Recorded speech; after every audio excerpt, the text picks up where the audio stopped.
তিনি ছিলেন মধ্যম আকৃতির সুঠাম দেহের অধিকারী একটি মানুষ। তার চুলগুলো ছিল ঘাড় পর্যন্ত প্রলম্বিত, হালকা হালকা কোঁকড়ানো। তিনি যখন চুলের ভিতরে তৈল দিয়ে আছড়াতেন মনে হতো মৃদুমন্দ ঢেউ দেখা যায়। তার কপাল ছিল চওড়া, ভ্রুগুলো ছিল জোড়া ভ্রু, ধনুকের মতো বাঁকা। চোখের পাতাগুলো ছিল ফুটন্ত গোলাপি রঙের এক একটি পাপড়ির মতো।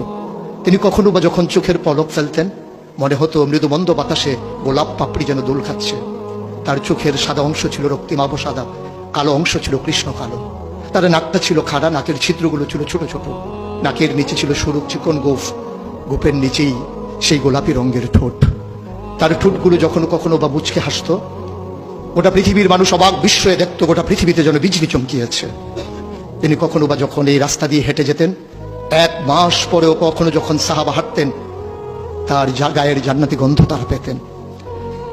মায়েরা উম্মাহাতুল মুমিনিন যারা, তারা নবীর যখন কখনো এই ঘামে ভেজা শরীর নিয়ে ঘরে ঢুকতেন, কপালের ভিতরে মুক্তোর দানার মতো ঘামগুলো যখন জমে থাকতো, মায়েরা ছোট্ট শিশি খুঁজে সেই ঘামগুলো শিশিতে ভরে জমা রেখে দিতেন, কখনো বা ঈদে কোনো অনুষ্ঠানে যেন আতর হিসেবে ব্যবহার করতে পারেন।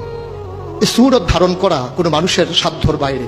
কখনোই কোনো মানুষ এই সুরত ধারণ করতে পারবে না চেষ্টা করলেই। কিন্তু তার সিরত যেটা অনুকরণীয়, অনুপম আদর্শ, তিনি এসেছিলেন এই জন্যে ওয়ামা আরসালনাকা ইল্লা রাহমাতাল লিল আলামিন। তিনি ছিলেন রহমত গোটা ধরনের জন্য। যেমন করে আল্লাহ বলেছেন, ফাবিমা রাহমাতিন মিনাল্লাহি লিনতা লাহুম ওয়ালাউ কুনতা ফাযযান গালিযাল কলব লানফাদ্দু মিন হাওলিক ফাআফু আনহুম ওয়াস্তাগফির লাহুম ওয়াশাওিরহুম ফিল আমর ফাইযা আযামতা ফাতাওয়াক্কাল আলাল্লাহ ইন্নাল্লাহা ইউহিব্বুল মুতাওয়াক্কিলিন। তিনি এসেছিলেন তেমন করে। কেন তাকে পাঠানো হয়েছিল? আল্লাহ নিজেই বলেছেন, লাকাদ কানা লাকুম ফি রাসূলিল্লাহি উসওয়াতুন হাসানাহ। তিনি ছিলেন মডেল, তিনি ছিলেন আইডল, তিনি ছিলেন আইকন, তিনি ছিলেন অনুপম আদর্শ, তিনি ছিলেন উসওয়াতুন হাসানাহ।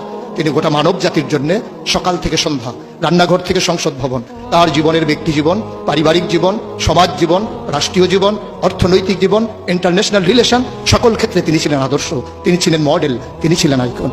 একবিংশ শতাব্দীর সূচনা লগ্নে দাঁড়িয়ে গোটা পৃথিবী যখন ঝঞ্ঝা বিক্ষুব্ধ, গোটা পৃথিবীর মানবতা যখন আজকে ভুলণ্ঠিত, আজকে শুধু মুসলিম নয়, গোটা মানুষ যখন আজকে অপর মানুষের ভোটের নিচে পৃষ্ঠ হচ্ছে তার জীবন, মানুষগুলো যখন আজকে রক্তে রঞ্জিত হচ্ছে তার গোটা দেহ, সেই ফিলিস্তিনের দুধু মরুভূমি আজকে যখন আমার কিশোর ভাইয়ের রক্তে রঞ্জিত, সেই ঝিলাম নদীর পানি আজকে যখন স্বচ্ছ স্ফটিকের মতো আর নেই, কাশ্মীরের ভাইয়ের রক্তে যখন রঞ্জিত, পার্শ্ববর্তী আরাকানের মুসলমানেরা আজকে উখিয়ার সেই টেকনাফের তাঁবুর নিচে তারা যখন মানবেতর জীবনযাপন করছে, আজকে বারবার মনে পড়ে সেই নবীজির কথা।